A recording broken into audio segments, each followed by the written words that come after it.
ओं नमो भगवती वासुदेवाय नम। नमस्कार बंधुगण आपण मानक आम यूट्यूब चैनल को स्वागत। आज भिडियो आम आपण मानक कहबू 12 तारिखर दिनटी आपणकर किपरि साब्यस्त हेबो, केउ प्रकार आज दिन को आपण माने प्लानिंग करिवे, आज दिन रे आपणक पई स्थिति किपरि रहिबो, केउ केउ क्षेत्र रे आपणक फायदा हेबो, केउ सब जिनिस रे आपणक सावधानता रहिबाकू पड़िबो, आपणकर लव लाइफ किपरि रहिबो, कैरियर किपरि रहिबो, बिजनेस आउ व्यापार किपरि रहिबो एवं स्वास्थ्यर महत्वपूर्ण इनफॉरमेशन मध्ये आमे आपण मानकु वीडियो रे कहबू। और वीडियो शेष रे आमे आपण मानकु गोटे उपाय विषय मध्ये कहबू, जहा द्वारा आपण आजिर दिन को आहुरी अधिक शुभ और मंगलदायक साब्यस्त करि परिबे। तेणु आगो को वीडियो आरंभ करबा पूर्व आपण को हमर रिक्वेस्ट कि जदि आपण हम चैनल रे नुआ करी आछंती तो चैनल को सब्सक्राइब करंतु, सांगरे नोटिफिकेशन बेल को मध्ये ऑन करंतु, जहा द्वारा समय समय रे नुआ नुआ वीडियो रो नोटिफिकेशन आपण को सर्वप्रथम मिलिबो। तो आसंतु जानिबा किपरि रहिबो आपणक पई 12 तारिखर दिन। जदि सबुठारु प्रथमे आमे आपण मानकु कहिबू कि कोन आज आपणक पई पॉजिटिव रहिबा पई जाउछि। जदि आमे विशेष भाबरे आपणकु कहिबू कि फ्रेंड्स आज आपणकर भित्तीय स्थिति रे काफी सुधार आसीबो। अचानक ही धन प्राप्तिर नुआ अवसर आपणक जीवन को आसीबो, जहा आपणकर भविष्यत रे आपणक पई गोटे भलो आर्थिक जीवनर विशेष भाबरे निर्माण करिबो। शिक्षा क्षेत्र पई बहुत भलो टाइमिंग रहिबो, आउ आपण आपणक कार्य रे नुआ उपलब्धि को मध्ये प्राप्त करिवे। आपणक भितरे बहुत ऊर्जा मध्ये देखिबा को मिलिबो। ता सहित अन्यक सह भलो व्यवहार करी आपण मानसिक भाबे खुशी अनुभव करिवे। ता सहित आपणक सह काम करूथिबा लोक माने आपणकु सहाय्य सहयोग प्रदान करिवे। आपण आपणक योजना बाबदरे विचार मध्ये करि पारंती। एहा सहित आपणक पई प्रतिटी स्थिति खुशीपूर्ण मध्ये रही जिवो।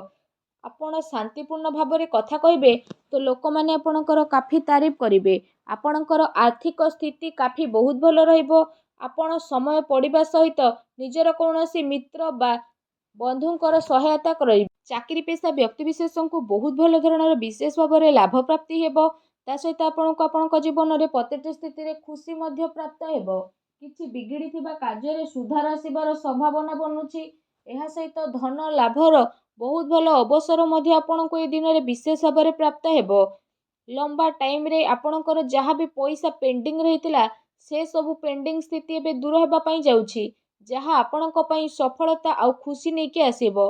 निज उद्देश्य को पूरा करिबारे आपण सक्षम नजर आसीबे, आउ सफलता मध्ये आपणको मिली जिवो। ता सहित धैर्यर सह प्रतिटी स्थिति को आपण आपणैबे तो बहुत भलो स्थिति आपणक पई रहिबो। एहा सहित ए दिन मार्केटिंग आउ विभिन्न क्षेत्र रे बहुत भलो रहिबो, जहा पई आपणकर मन बहुत ही प्रसन्न मध्ये रहिबो। आसंतु जानिबा आपणक पई कोन नेगेटिव रहिछि। जदि कहिबा आपणको आपणकर भाई भौणीकर पूरा सहयोग प्राप्त हेबो। ता सहित आपणकर एवं आपणक परिवारर मान सम्मान बढ़िबो। आपणको आपणक परिवारर जरूरत को ध्यान रे रखिकी कार्य करिबा पई पड़िबो, जहा केते थर आपणक नियंत्रण रे बाहर हेबो। आउ सेथि पई आपण प्रॉब्लम रे मध्ये पड़ी पारंती। ता सहित कौनसी खास सौदा बा बड़ फैसला नेबा ठारू दूरी रुहंतु। कौनसी फैसला नेबा आउ तार निष्पत्ति न नेबारे आपणकु प्रॉब्लम आसी पारे। केउठी ना केउठी जदि कहिबा रोकावटर स्थिति आसी पारे। जोश रे आसिकी काहाकु भी आपण कौनसी बिना मागी परामर्श दियंतु नाही। प्रतियोगी परीक्षा रे सबु कार्य आपणकर पूरा हेबो, किंतु अनावश्यक खर्च बढ़िबा कारणरू आर्थिक स्थिति प्रतिकूल होई पारे। लेण देण रे सावधानता रखंतु। पारिवारिक माहौल बहुत भलो रहइबो, किंतु फ्रेंड्स को सह मनांतर मतांतर होई पारे। संवेदनशील मामले रे विशेष भाबरे चलिबार आवश्यकता रहिछि। संसाधन रे खर्च करिबारे मानसिक अशांति किंबा चिंतापूर्ण स्थिति आसी पारे। आपणकर विश्वास अभावरू करा जाइथिबा रोकावट बा बाधा आपणक जीवन रे आसी पारे। व्यवसायिक दृष्टिरू समय आपणक पई सामान्यदायक रहिबा पई जाउछि। कौनसी नुआ कार्य योजना को विस्तार करिबा आपणक पई बहुत ही आवश्यक रहिबो। कौनसी चिंता बा मतभेद आपणकु चिड़चिड़ापण बनै पारे। ता सहित आपण आपणकर परिचितଙ୍କ उपरे फैसला देबा पई ट्राई करंतु नाही। आपणकु परे प्रॉब्लम आसी पारे।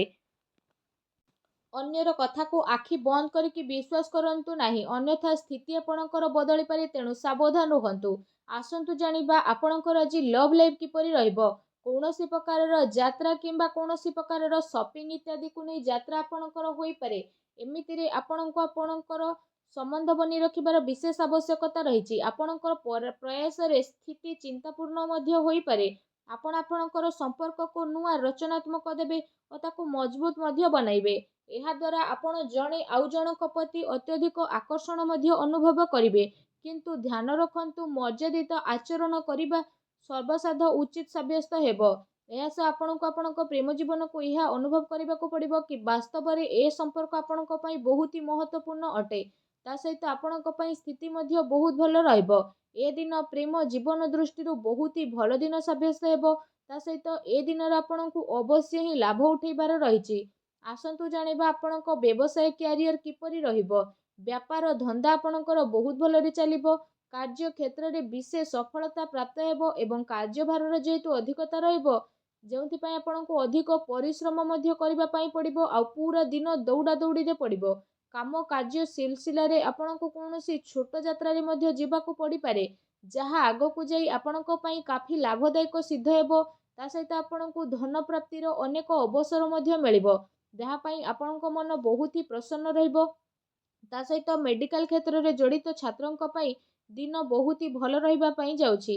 ଚାକିରି କରୁଥିବା ବ୍ୟକ୍ତି ବିଶେଷଙ୍କ ପାଇଁ ଦିନ ଯଦି କହିବା କାଫି ମିଳାଜୁଲା ରହିବ। ତା ସହିତ ଆପଣଙ୍କୁ ଆପଣଙ୍କର ବ୍ୟବସାୟକୁ ନେଇକି କୌଣସି ଯାତ୍ରା ମଧ୍ୟ ହୋଇପାରେ, ଯାହାର ଆପଣଙ୍କୁ ସକାରାତ୍ମକ ପରିଣାମ ପ୍ରାପ୍ତ ହେବ।